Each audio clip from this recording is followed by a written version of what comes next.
ఓం సమర్థ సద్గురు సాయినాథాయ నమః. ఆధ్యాత్మిక జాగృతి 33వ అధ్యాయం. కృతజ్ఞత. పంచభూతాల పట్ల, తల్లిదండ్రుల పట్ల, పెద్దల పట్ల కృతజ్ఞత కలిగి ఉండాలని చెబుతూ పూజ్యశ్రీ మాస్టర్ గారు సాయిబాబా యొక్క అపార కరుణకు ముగ్ధులై కృతజ్ఞతగా తమ జీవితాన్నే సమర్పణ చేసుకున్న వివరాన్ని విశదపరుస్తూ పూజ్య ఆచార్యుల జన్మదినోత్సవ సందర్భంగా అక్టోబర్ 2014 పత్రికలో పూజ్య మాతృదేవి రచించిన వ్యాసం. కృతజ్ఞతకు మారుపేరు సాయి అన్నారు పూజ్యశ్రీ భరద్వాజ మాస్టర్ గారు.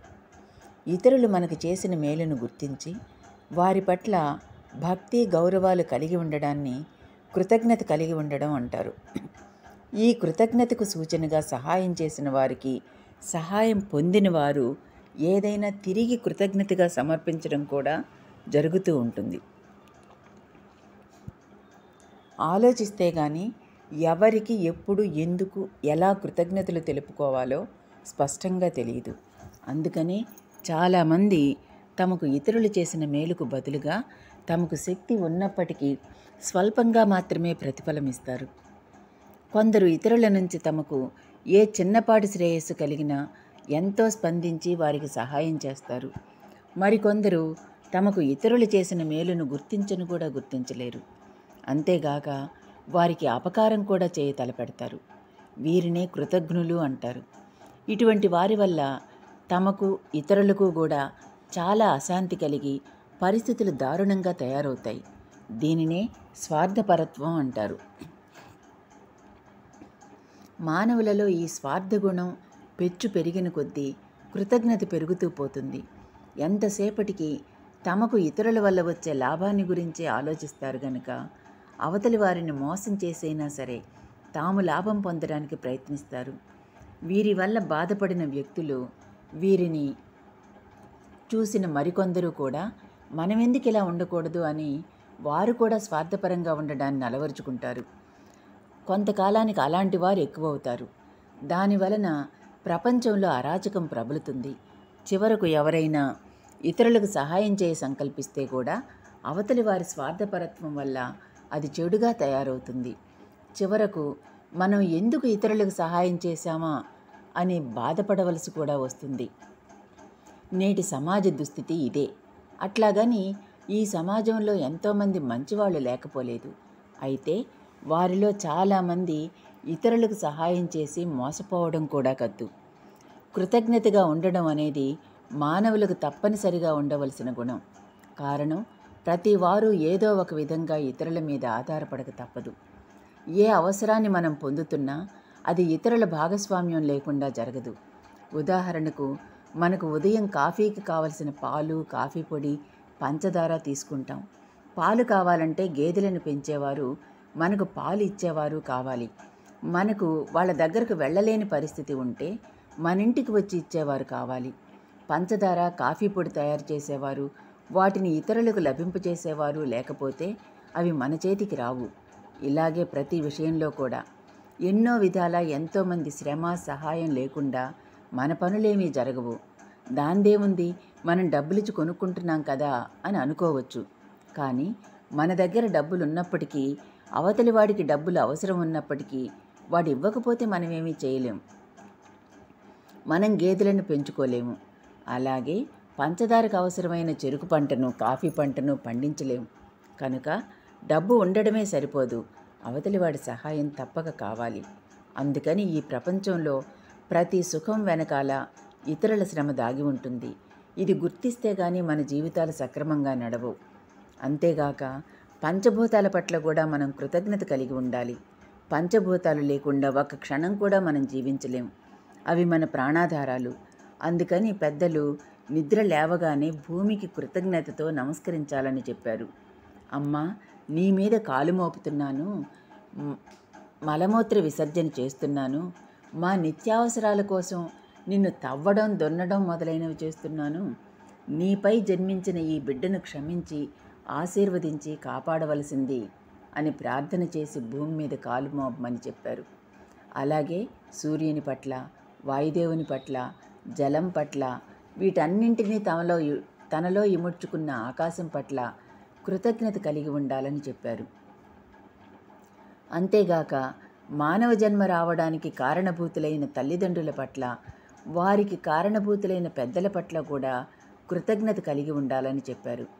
ఈ శరీరం సక్రమంగా పనిచేయడానికి కారణాలైన మెదడు, శ్వాసకోశములు, హృదయం, మూత్రపిండాలు, వాటి వల్ల పనిచేసే ఇతర అవయవాలు, వీటి పట్ల కూడా కృతజ్ఞత కలిగి ఉండాలి.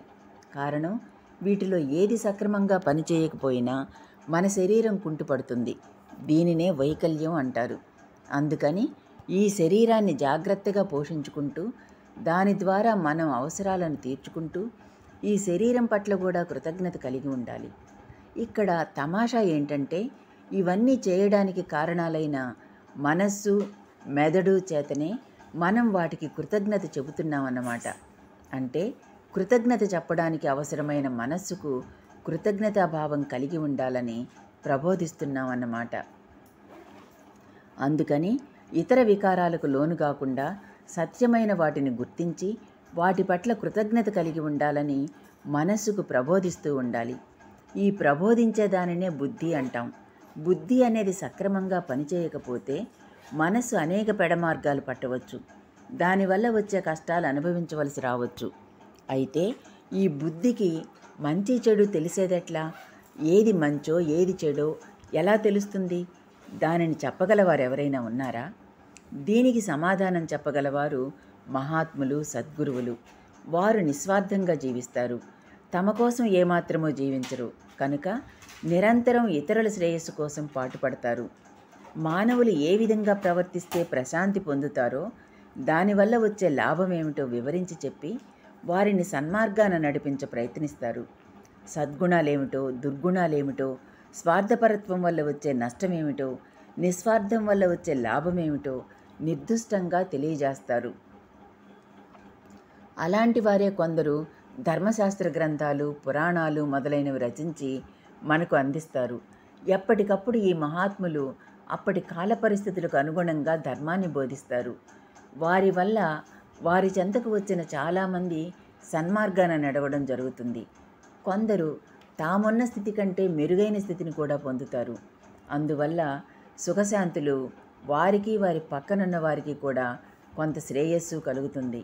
మహాత్ములు కేవలం లౌకిక శ్రేయస్సును ప్రసాదించడం మాత్రమే కాక సకల అనర్థాలకు, అశాంతికి, దుఃఖానికి కారణమైన మూల సమస్యను తెలియజెప్పి పరిష్కారం చూపుతారు. అంతేగాక అందుకు ప్రయత్నించిన వారిని చేయి పట్టుకుని పరమార్థం వైపుకు నడిపిస్తారు. అలా సన్మార్గాన నడిపించే మహాత్ములలో శ్రేష్ఠులు శ్రీ షిరిడీ సాయినాథులు. ఆయన లోకశ్రేయస్సు చేకూర్చే పథకంలో ఉపకరణంగా పూజ్యశ్రీ మాస్టర్ గారిని ఎన్నుకున్నారనడంలో సందేహం లేదు. పూజ్యశ్రీ మాస్టర్ గారు మొదట నాస్తికులే. అయినా ఆయనను ఏదో ఒక మిష మీద తన దగ్గరకు రప్పించుకొని ఆయనను తన మార్గాన్ని నడిపించేవారిగా మలుచుకున్నారు. పూజ్యశ్రీ మాస్టర్ గారు సాయిబాబా వద్ద ఆత్మానుభూతిని పొంది ఆయన అపార కరుణకు ముగ్ధులై కృతజ్ఞతగా తమ జీవితాన్నే బాబాకు సమర్పణ చేసుకున్నారు. జీవితమంతా ఆయన సేవలోనే అనుక్షణం నిమగ్నమైనారు. ఇంతకు మించి ఎవరైనా ఎవరి పట్లనైనా కృతజ్ఞత కలిగి ఉండడం ఏమున్నది? అందుకని కృతజ్ఞతకు మరో పేరు పూజ్యశ్రీ మాస్టర్ గారు కూడా. ఆయన మాట్లాడే ప్రతి మాట, చేసే ప్రతి చర్య సాయిబాబా సేవలో భాగమే. శ్రీ సాయిబాబాను గూర్చి, ఆయన చర్యలు, లీలల గూర్చి వివరించి ప్రతి వారు శ్రీ సాయిబాబా వల్ల తను పొందిన శ్రేయస్సును పొందాలని ఆరాటపడ్డారు. అందుకై ప్రవచనాల ద్వారా, గ్రంథాల ద్వారా, చర్చల ద్వారా అనుక్షణము ఇతరులకు బోధ చేస్తూనే ఉన్నారు.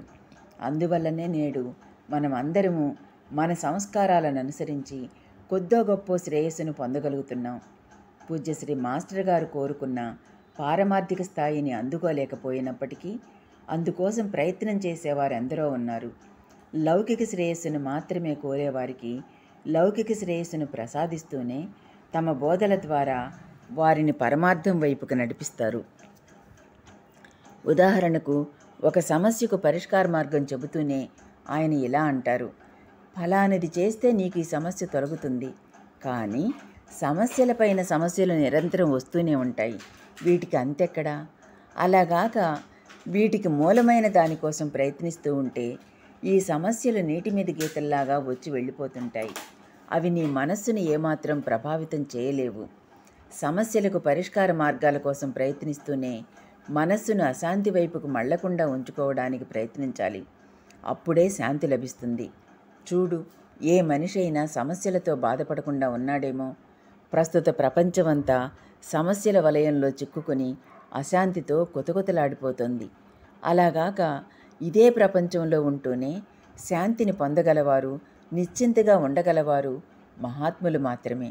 అందుకని వారిని దర్శిస్తూ వారు చెప్పిన వాటిని ఆచరిస్తూ పోతూ ఉంటే మన సమస్యలన్నింటికీ పరిష్కార మార్గం లభిస్తుంది అని చెప్పేవారు.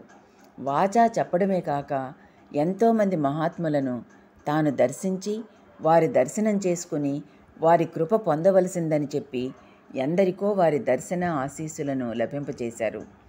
ఈనాటి కొందరు గురువుల్లాగా తన దగ్గరకు వచ్చిన వారు తమనే సేవించాలని, తమను విడిచి మహాత్ముల వద్దకు వెళ్ళకూడదని చెప్పలేదు, శాసించలేదు.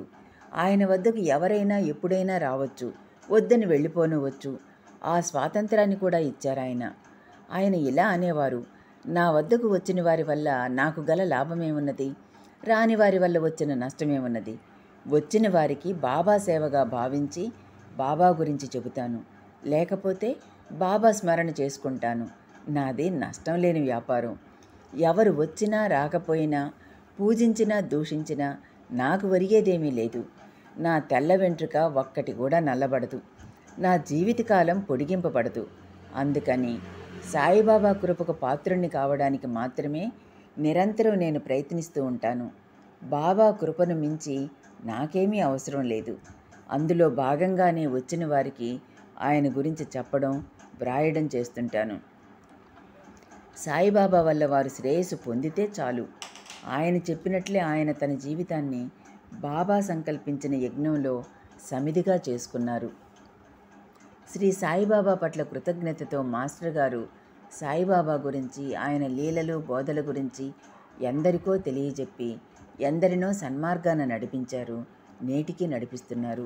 ఈనాడు మనం అందరము ఎన్నో విధాలుగా పూజ్యశ్రీ మాస్టర్ గారి వలన సమస్యలను తొలగించుకొని సుఖశాంతులను పొందగలుగుతున్నాం. అందుకని మనం ఆయన పట్ల కృతజ్ఞత కలిగి ఉండడం ధర్మం. అందులో భాగంగా మనం ఆయనను సేవిస్తూ ఆయన పుట్టినరోజును ఘనంగా జరుపుకుంటున్నాం. ఆయన బోధించిన మార్గాన మన శక్తిని అనుసరించి పయనించడానికి ప్రయత్నిస్తున్నాం. క్రిందటి సంవత్సరం ఆయన పట్ల కృతజ్ఞతగా ఆయనకు 75 సంవత్సరాలు నిండిన సందర్భంగా ఎన్నో చోట్ల అతి సంతోషంగా ఘనంగా కృతజ్ఞతా మహోత్సవ వేడుకలను జరుపుకున్నాం. ఈ సంవత్సరం కూడా క్రిందటి సంవత్సరం వలనే ఆయన పుట్టినరోజు విశిష్టతను సంతరించుకున్నది. ఈ సంవత్సరం జన్మతిథి, నక్షత్రం, ఆంగ్ల తేదీ ఒకే రోజున కూడి ఉన్నాయి. కనుక ఈ 77వ జన్మదినాన్ని కూడా ఉప్పొంగిన సంతోషంతో, ఉత్సాహంతో, మన శక్తి మేరకు భక్తి శ్రద్ధలతో జరుపుకోవడం అవసరం. అందుకని ఆయన మార్గాన మనం ఇంకా ముందుకు నడవాలని, అలా నడిపించమని ఆయనను, ఆయన గురువైన శ్రీ షిరిడి సాయిబాబాను ప్రార్థిద్దాం. ఇంకా ఇంకా ఆయన పట్ల కృతజ్ఞతాభావం పెంచుకోవడానికి ప్రయత్నిద్దాం. అందులో భాగంగా మనం కూడా మన మనస్సును, వాక్కును, కర్మను ఆయన కొరకు అంకితం చేద్దాం. ఆయన సంపూర్ణ అనుగ్రహాన్ని పొందుదాం. 33వ అధ్యాయం సమాప్తం. ఓం సాయిరామ్.